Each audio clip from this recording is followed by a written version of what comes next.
التصقت ايد المغسلة في جسم الميتة وهي بتغسلها، ولما عرفوا السر والسبب كان سبب يقشعر له الابدان. تعالوا بينا نسمع الحكاية، بس صلوا بينا الاول على النبي عليه الصلاة والسلام في التعليقات. ماتت ست في المدينة المنورة، وقاموا باستدعاء المغسلة عشان تيجي تقوم بتغسلها وتكفينها. واول لما دخلت المغسلة وبترفع عنها الملاية اللي مغطينها بيها، واول ما بتشوفها بتقول الجسم ده زنى كتير. الست دي كانت زانية، وبعد كده بدأت تغسل الجسم، وأثناء ما هي ما بتغسل وبتحط إيدها على جسمها التصقت إيدها بجسم الميتة بشكل مرعب، ومعرفتش تشيل إيديها خالص، مش عارفة تشيل إيدها، وخافت وقامت قافلة الباب برجلها عشان محدش يدخل يشوف المنظر ده وهي كده اهو. واتأخرت والناس بقت بتخبط عليها وبيقولوا لها نجيب لك الكفن ولا لسه، تقول لهم لا استنوا شوية، وهي كده متوترة. والناس بدأت تقلق، كل ما حد يخبط عليها ويقول لها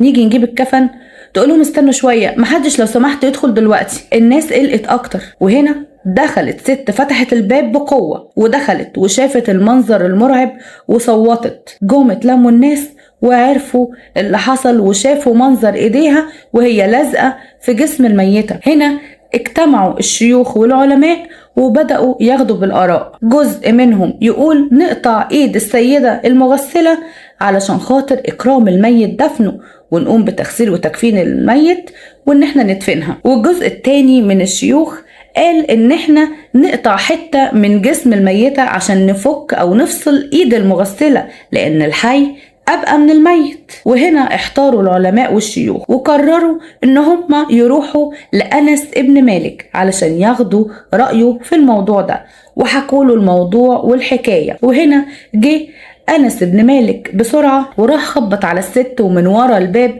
سألها، قال لها انت قلتي ايه في حق الست دي بالله عليكي؟ قالت له وهي الندم مليها وهي بتعيط، وقالت له انا قلت عليها ان هي زانية. وهنا قال أنس بن مالك رأيه وحكمه بأن هم يدخلوا كذا سيدة عليها في الأوضة ويجلدوها 80 جلدة طبقا أو لقوله تعالى في سورة النور والذين يرمون المحصنات ثم لا يأتوا ب4 شهداء فاجلدوهم 80 جلدة ولا تقبل لهم شهادة أبدا وأولئك هم الفاسقون. صدق الله العظيم. وبعد ما دخلوا الستات أو السيدات وأتموا وخلصوا 80 جلدة، هنا بس اتفكت وانفصلت ايدها من جسم المتوفية. وهنا قيلت الجملة الشهيرة لا يفتى ومالك في المدينة. والقصة دي قصة جميلة جدا وعبرة لكل واحد بيقذف محصنات وبيقذف اي حد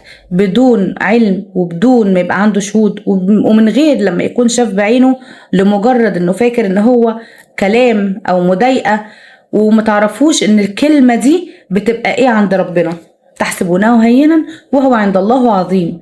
فاتقوا الله في لسانكم، اتقوا الله في كلامكم، واتقوا الله في اي حاجة بتشوفوها من بره وتحكموا عليها وتتهموها في عرضها وتتهموها في شرفها وتقولوا كلام انتوا ما تعرفوش عنه حاجة او انتوا ما شفتوش عليها حاجة، بس لمجرد ان انتوا كونتوا النظرة دي من شكلها ولا من هيئتها. وعفوا طبعا مش خروج عن الموضوع، ويمكن بس يعني استشهاد، بس يعني بصوا للتعليقات اللي بتقعدوا تعلقوها للناس او بتعلقوها عندي لمجرد ان انتوا مثلا شايفيني ان انا مش عاملة حجاب كامل او شعري باين.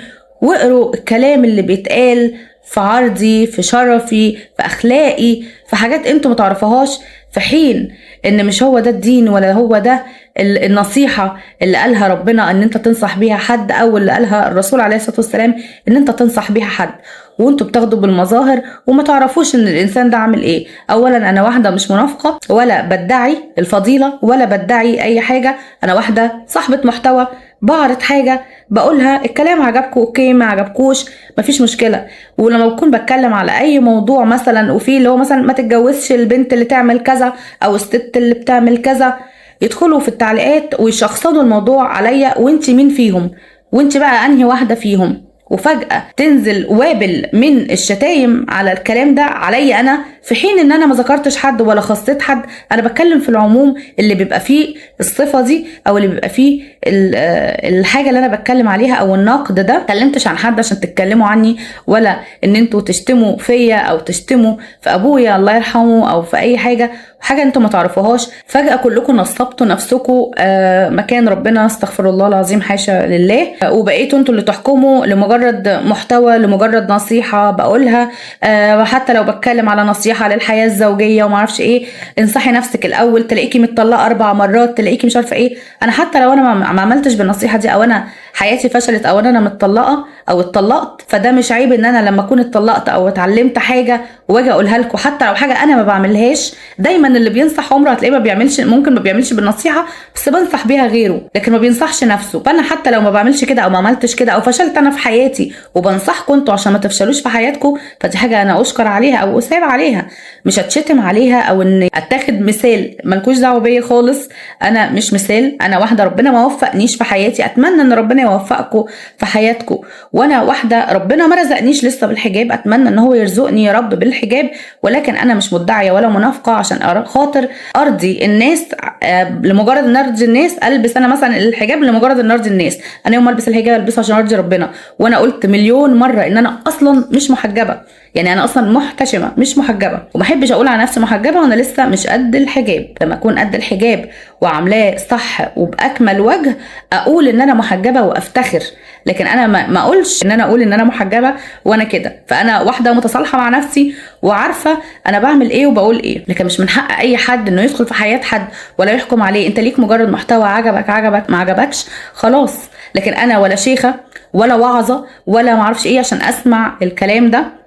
انا واحده زيكم، ممكن ابقى ماشيه جنبكم في الشارع عادي، واحده عاديه وطالعه بطبيعتي عادي. فنتقبل بعض وناخد بالنا من لساننا ومن الكلمه اللي بنقولها، الكلمه دي هنتحاسب عليها. واتمنى طبعا لو الموضوع عجبكم ما تنسوش ان انتوا تعملوا شير وتعملوا لايك ومتابعه. ولو مش متابعيني على اليوتيوب خشوا على اليوتيوب على قناه ورا كل باب حكايه، واعملوا سبسكرايب وفعلوا الجرس عشان يوصلكم كل جديد.